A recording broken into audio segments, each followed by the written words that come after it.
무더운 날씨 가운데 오늘도 저희들을 지켜주시고 또 은혜를 주시고자 저희들을 불러주신 것 감사드립니다. 날마다 숨쉬는 순간마다 하나님의 은혜 가운데 살고 있음을 고백하면서 더 그것이 크신 그 은혜에 감격하게 하시고 또 주님의 마음을 기쁘게 하는 복된 이 땅의 자녀들로 살아가게 하여 주옵소서.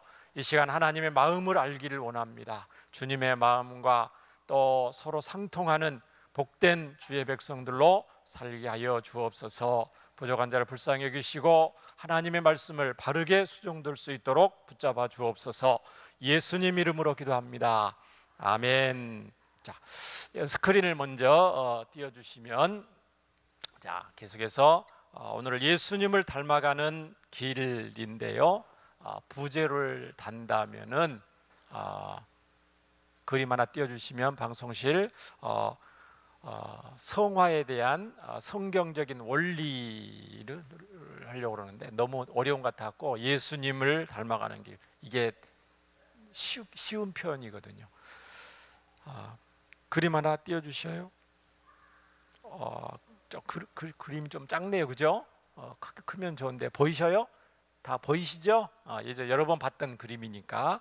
자, 계단을 올라가고 있습니다. 계단을 올라가고 있는데 이제 구원의 이게 전 과정인데, 하나님이 창세전에 저와 여러분을 예정하시고 선택하셨어요.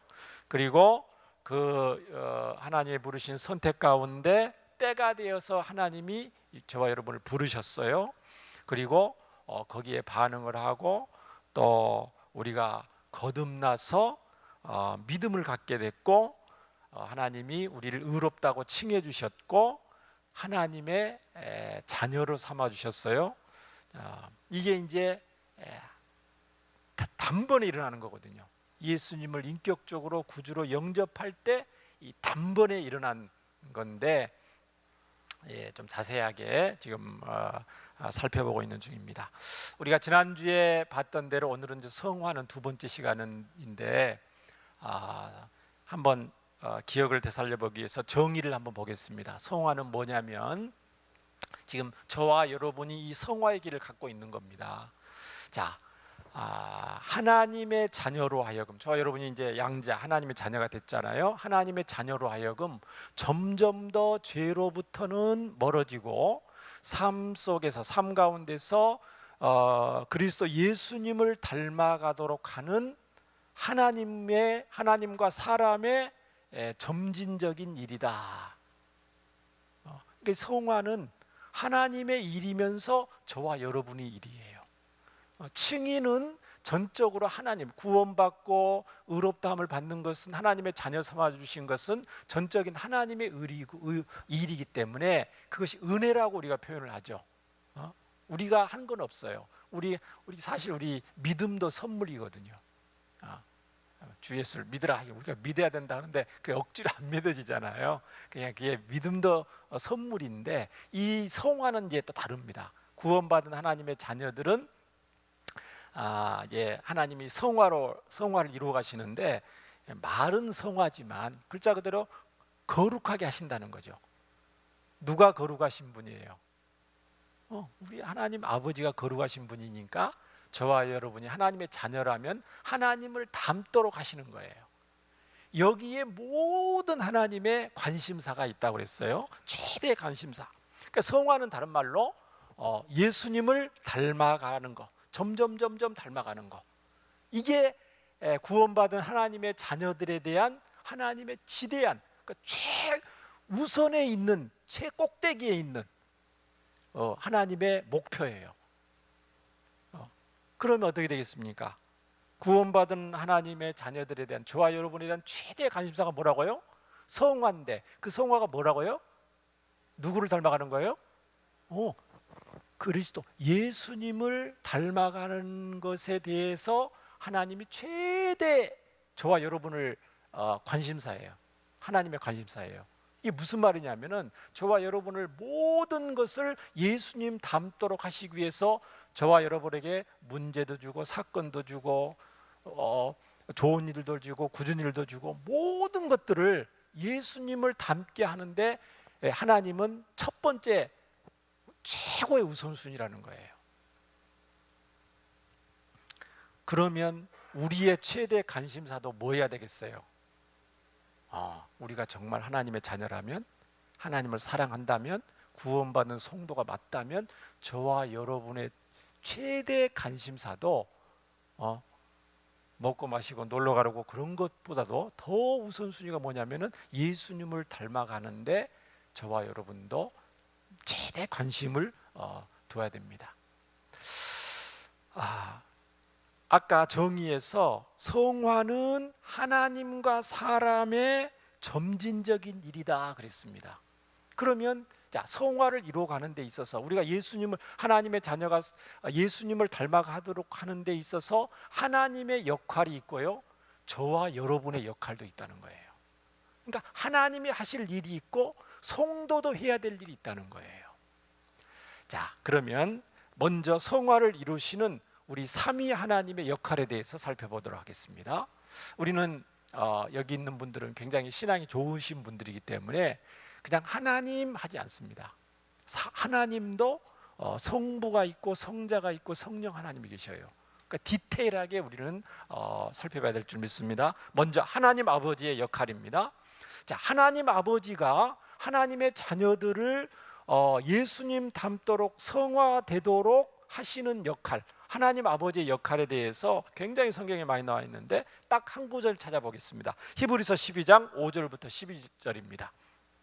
자, 히브리서 12장에 여러분 잘 아시는 말씀 기억하시면서 징계와 훈련에 대해서 기록하고 있는 본문인데 긴 본문이니까 쭉 읽겠습니다. 또 아들들에게 저와 여러분이죠, 하나님의 자녀들 권하는 것 같이 너희에게 권면하신 말씀을 잊었도다. 일러스되 내 아들아, 사랑하는 우리 하나님의 자녀들아, 주의 징계하심을 경히 여기지 말며 그에게 꾸지람을 받을 때에 낙심하지 말아라.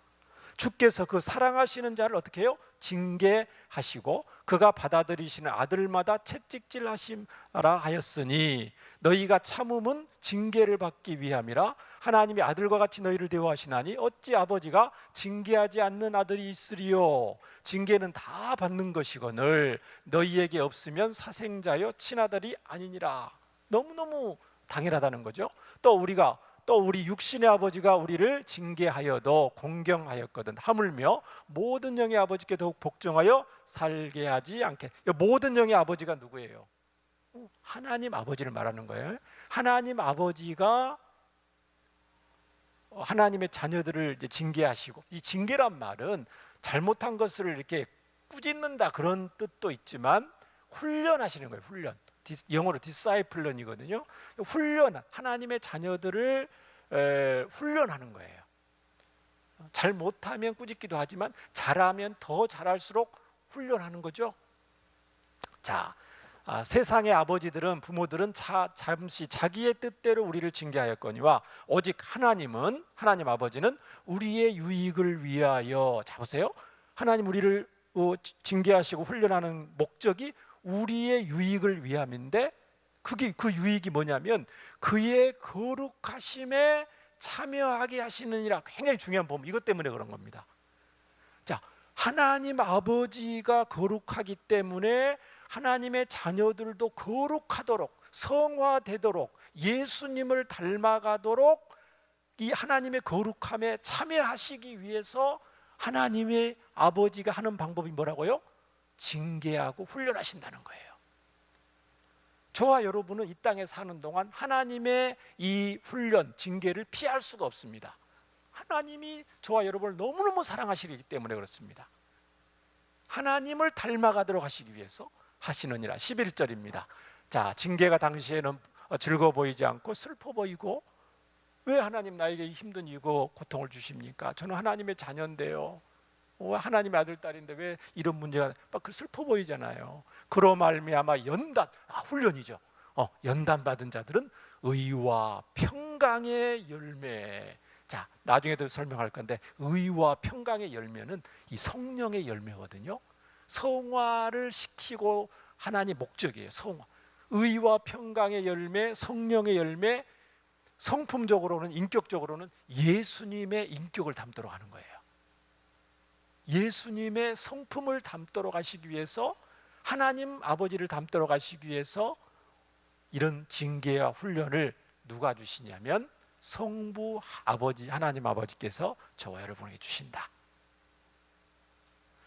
자, 그 다음에 그래서 징계와 훈련하면 딱 떠오르는 게 뭐냐면은 우리 성도들이 예를 들면 교통사고를 당해서 병원에 이렇게 누워 있어요.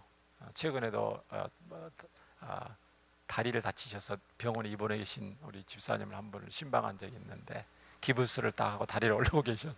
아무데도 갈 수 없고 병원 치료를 받아야 되는데, 대부분 그렇게 성도들이 병원에 입원 신세를 하면 하나님이 거기에 놀라운 은혜를 주십니다.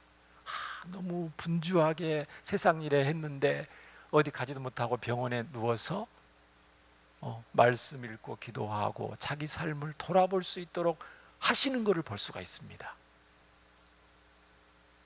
이게 뭐예요? 하나님의 사랑의 징계죠. 다치고 싶은 사람 아무도 없어요. 뭐 다치는 원인이 있겠죠. 길 가다 넘어졌습니다.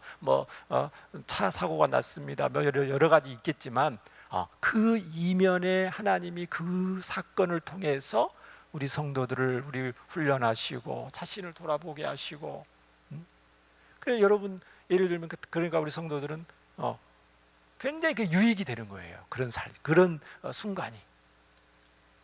코로나 때 격리돼서도 우리 성도들이 굉장히 힘든 가운데도 예수님의 십자가를 바라보게 되고 신앙이 연단되는 것을 많이 경험합니다. 새벽 기도에 잘 안 나온 분인데 나오시는 성도들이 있어요. 그런 분한테는 어떤 문제가 있는 거예요. 어려움이 있는 거예요. 근데 또 새벽 기도에 와서 간절히 또 기도하고 또 응답을 받고 해결받고 감사와 기쁨이 충만한 경우를 제가 여러 차례 봤습니다. 우리 성도들의 삶 가운데. 물론 해결받고 나서는 좀 안 나오실 수도 있죠. 그래도 또 신앙생활 잘하시고. 우리 하나님은 참 우리를 사랑으로 훈련하시는 좋으신 아버지 하나님이시다. 그런 생각을 해보면서요. 두 번째로 그러면 이번에는 성자 예수님은 저와 여러분을 예수님 닮도록 하기 위해서 어떤 역할을 하셨느냐? 히브리서 12장 2절입니다. 성화를 이루시는 성자의 역할입니다. 믿음의 주여 또 온전케 하시는 이인 예수님을 바라보자. 그는 그 앞에 있는 기쁨을 위하여 하나님 구속사역이죠. 하나님의 구속사역 그의 성취를 위하여 십자가를 참으사 부끄러움을 개의치 아니하시더니 하나님 보좌 우편에 앉으셨느니라. 계속 놔두세요. 그 성구 놔두시면 보세요. 성자 우리 예수님의 역할은 뭐냐면은 저와 여러분이 성화돼야 되는데 성화의 그 내용이 누구를 닮는 거라고요? 예수님을 닮는 거죠. 그러니까 예수님을 닮아야 되는데 어떤 예수님을 닮아야 되는지 본을 보이시는 거예요. 모범을 보이시는 거예요. 그러니까 우리가 하나님을 닮아가야 된다고 그랬는데 신앙이 성장하고 성숙하고 다 같은 말이에요. 믿음이 성장하고 성숙하고 성화되고 다 같은 말인데 예수님을 닮아가는데 어떤 예수님을 닮아가는지 그 본을 보이시는 거예요. 모범을 보이시는 거예요. 이 성화를 완성하시고 하나님의 자녀들로 하여금 모범을 친히 보이신 거라는 거죠. 그 모범을 보인 내용이 보면은 십자가를 참으사 부끄러움을 개의치 하시는 그 예수님. 그러니까 저와 여러분 이 땅에 살면서 예수님처럼 의의 고난을 달게 받으면서 그 의의 고난을 기꺼이 감수하면서 약속의 말씀 붙잡고 따라갈 수 있도록 예수님이 본을 보이신 거예요. 그러니까 저와 여러분은 힘들고 어려울 때마다 또 좋은 일이 있고 기쁜 일이 있을 때마다 예수님을 생각하는 거죠. 나에게 이런 감사의 일을 주셨을 때 이거 하나님 기뻐한 일은 뭘까? 하나님이 나에게 왜 이런 은혜를 주시고 응답을 주시고 은혜를 주셨을까? 나 혼자 잘 먹고 잘 살라고 그런 건 아닌데 하나님 기쁘신 일을 위해서 내가 어떻게 해야 되지? 이 순간에 하나님의 백성들은 그렇게 합니다. 예수님이라면 어떻게 할까? 이 힘들고 어려운 가운데 예수님이라면 어떻게 하셨을까? 나는 내 혈기대로 내 마음대로 하고 싶은데 그래도 예수님이라면 어떻게 하셨을까? 그런 것들을 생각하게 하면서 저와 여러분이 하나님 기뻐하시는 하나님 자녀로 점점 성장하게 하신다는 거예요. 굉장히 많이 봅니다. 질병 얘기도 했는데 굉장히 치료될 수 없는 질병 가운데 투병하고 있는 우리 성도들이 있어요. 그런 성도들과 대화를 해보면 굉장히 신앙이 성숙하고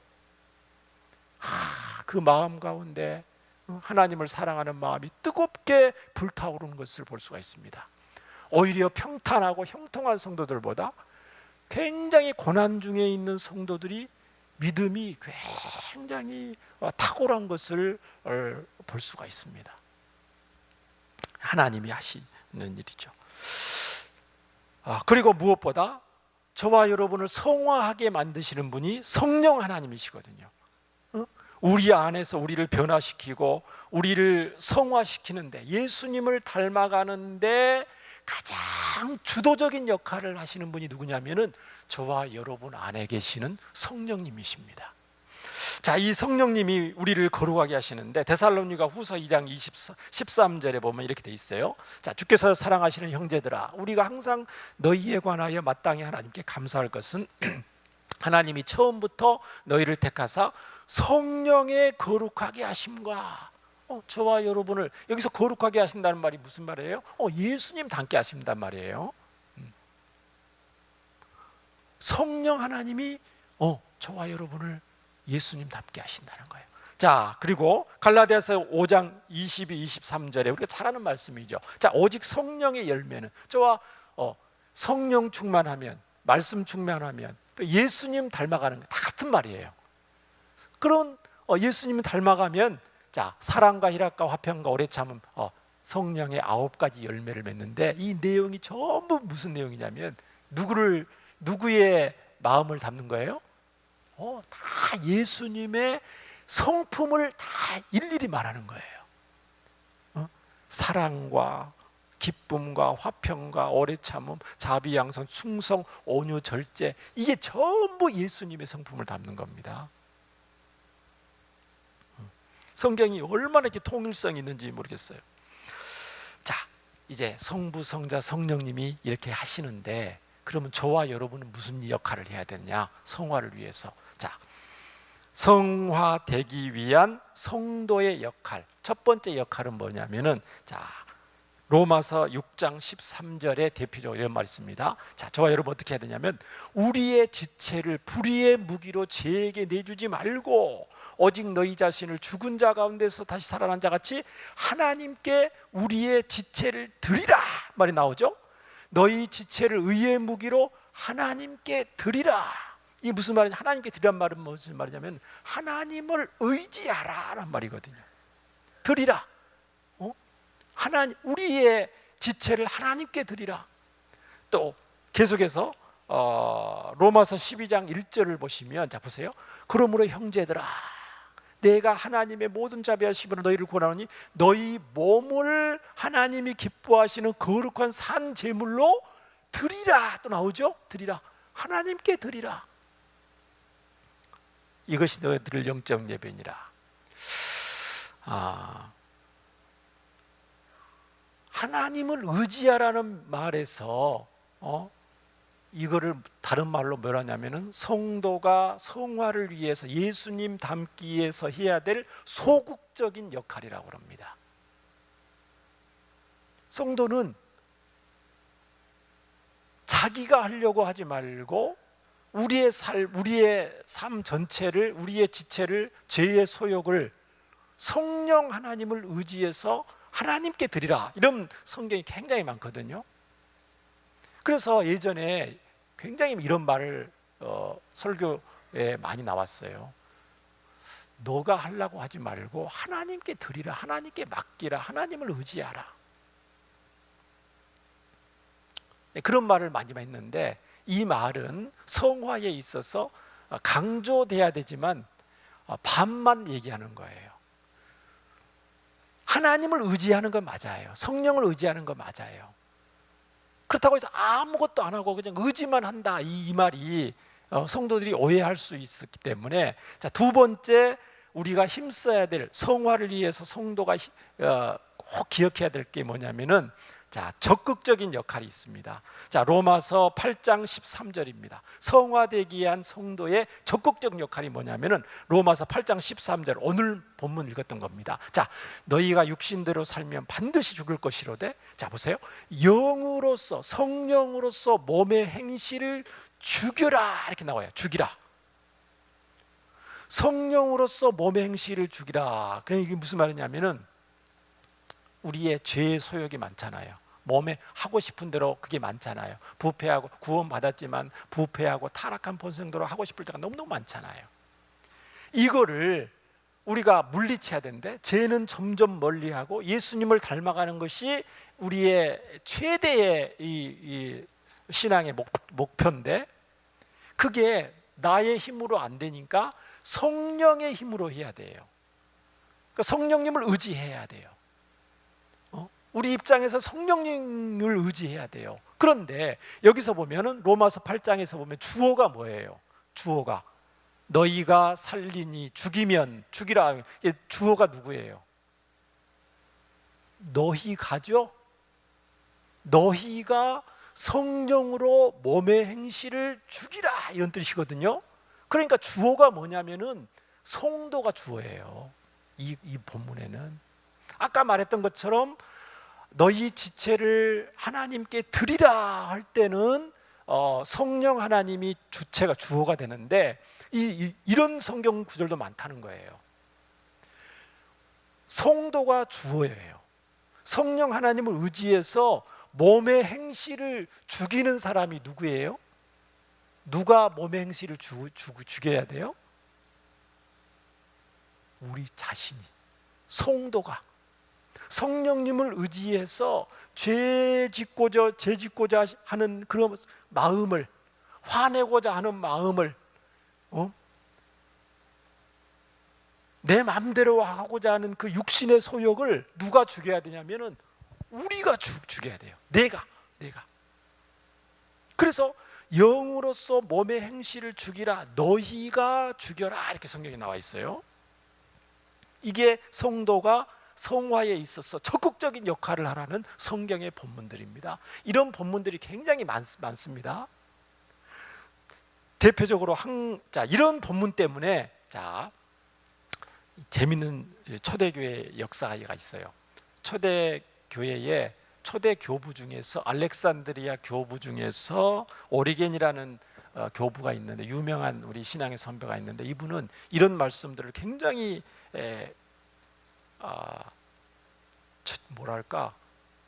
실감하게, 굉장히 구체적으로 받아들여서 어떻게 했냐면은, 자기의 음란한 생각을 버리기 위해서 물리적 거세를 한 분이에요. 이해되시죠? 육체의 소욕을 죽이기 위해서 물리적인 거세를 한 분도 있어요. 초대교회사에 보면.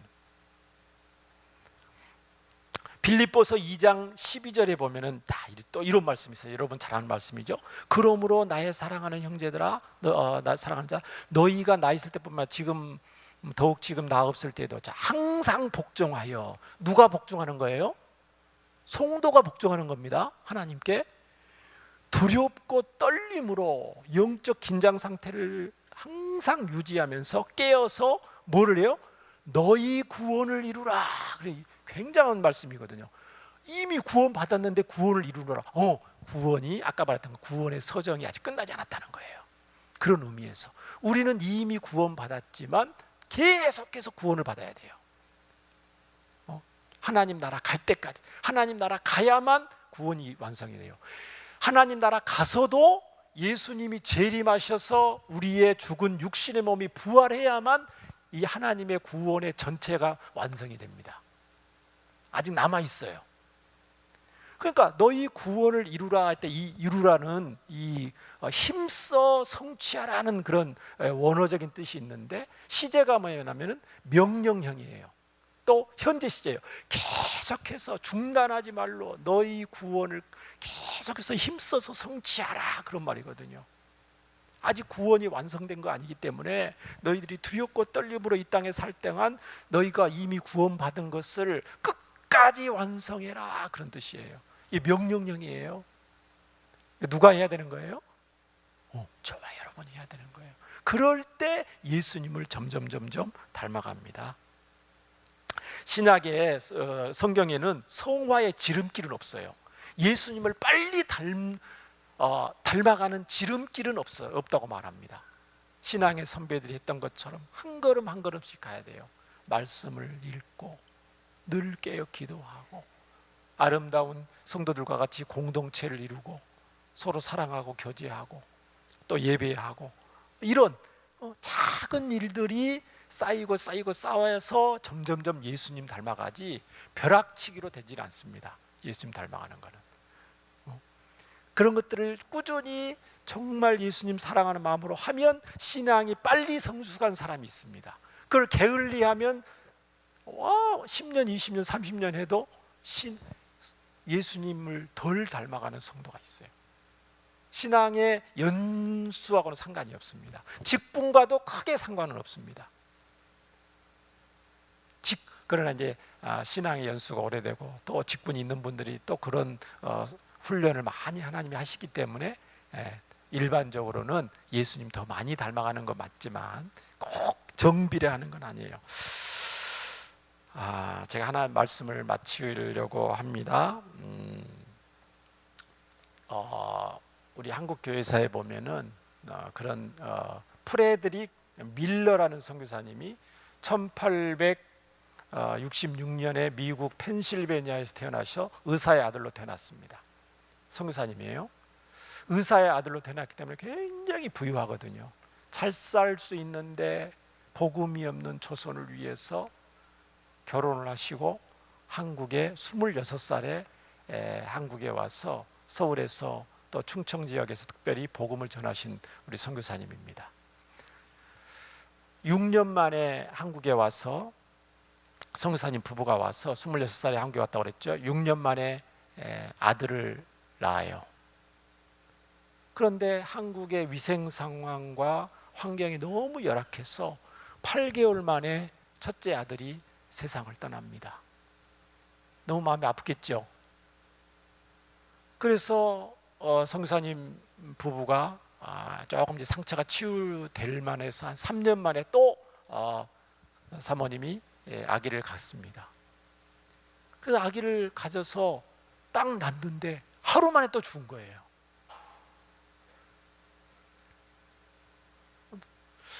하나님 나라와 영광을 위해서 부유하고 편안한 생활을 다 버리고 한국에 와서 조선 사람들에게 복음을 전하는데 왜 이런 일이 있겠습니까? 그리고 얼마든지 생각할 수 있겠죠. 그런데 그 둘째 아이가 죽은 뒤로 1년 만에 사모님마도 세상을 떠나요. 그 아픔과 고통, 자녀를 잃은 그 아픔과 고통과 그게 너무 힘들었겠죠. 그 선교사님이 너무 힘들었겠죠. 그 선교사님이 전하는 그 예수님만 전했잖아요. 그 선교사님이. 그런데 조선 사람들이 이렇게 물어봅니다. 선교사님, 당신이 전하는 예수가 도대체 누구이길래 당신에게 그렇게 감당할 수 없는 고통을 줍니까? 당신이 전하는 예수가 어떤 분이길래 당신에게 그런 고통을 줍니까? 그렇게 조선 사람들이 물어볼 때 그 선교사님이 대답하면서 지은 찬송가 가사가 찬송가 96장이랍니다. 찬송가 96장이 뭐예요? 예수님은 누구신가? 예수님은 누구신가? 우는 자의 위로와 없는 자의 풍성이며 천한 자의 높음과 잡힌 자의 노임되고 우리의 기쁨 되시는 예수님은 누구신가? 약한 자의 강함과 눈문 자의 빛이시며 병든 자의 고침과 죽은 자의 부활되고 우리 생명 되신다. 예수님은 추한 자의 정함과 죽을 자의 생명이며 죄인들의 중보와 멸망자의 구원되고 우리 평화 되신다. 예수님은 온 교회의 머리요 온 세상의 구주시며 모든 왕의 왕이요 심판하실 주님 되고 우리 영광 되시. 이 가사를 여러분 찬송가 가사의 왼쪽에 민로아 선교사님이라고 돼 있죠? 프레드릭 밀러 선교사님입니다. 와, 이게 무슨 말이에요? 이 선교사님이 지은 가사를 보면은 얼마나 선교사님의 신앙이 이 고난과 훈련 중에서 연단이 되셔서 정말 예수님을 더 분명히 알고 예수님 사랑을 알고 정말 십자가의 죽음을 부끄러움을 개의치 않고 참으셨던 그 예수님을 우리 선교사님이 닮아가고 있다는 것을 이 가사를 통해서 우리는 한눈에 알 수가 있는 것입니다. 사랑하는 여러분, 자나깨나 우리의 소원은 예수님 닮아가는 것인 줄 믿습니다. 이것은 삼위 하나님의 소원이기도 하고요, 우리가 구원받은 목적이기도 합니다. 예수님 닮아가는 것을 저와 여러분의 최대의 소원으로 삼으시고 더욱 힘쓰고 애쓰는 저와 여러분 되기를 주의 이름으로 축원합니다. 말씀 생각하면서 기도하기를 원합니다. 좋으신 하나님 아버지, 우리를 구원하시고 성화의 길로 날마다 인도하시니 감사합니다. 주 예수님, 우리로 하여금 삶 가운데 더욱 본이 되신 예수님 닮아가게 붙잡아 주시옵소서. 성령 하나님을 이전보다 더욱 의지합니다. 날마다 몸의 행실, 죄의 소욕을 힘써 물리치고 주의 뜻에 항상 순종함을 통해서 예수님 삶과 예수님 성품을 더욱 본받게 하여 주시옵소서. 예수님 닮아가고 따라가는 하늘의 기쁨이 저희 가운데 충만케 하여 주시고 하나님을 기쁘시게 하는 성숙된 주의 자녀들로 살아가게 하여 주옵소서. 예수님 이름으로 기도합니다. 아멘.